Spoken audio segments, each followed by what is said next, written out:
A variable is one of the basic things of programs works with, like letter or number.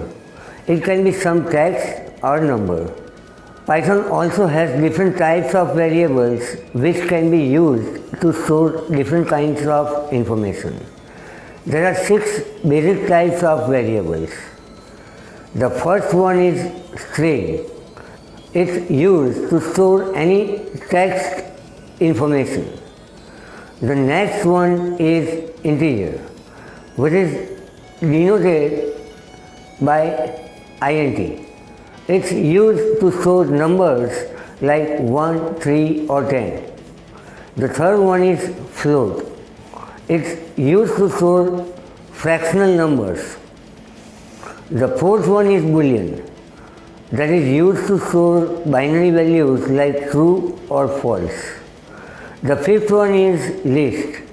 It can contain any type and number of variables. And the last of the variable in Python is dictionary, which can store anything as a key value pair. If you cannot identify the exact type of a value, the interpreter can tell you the type of the variable to be used.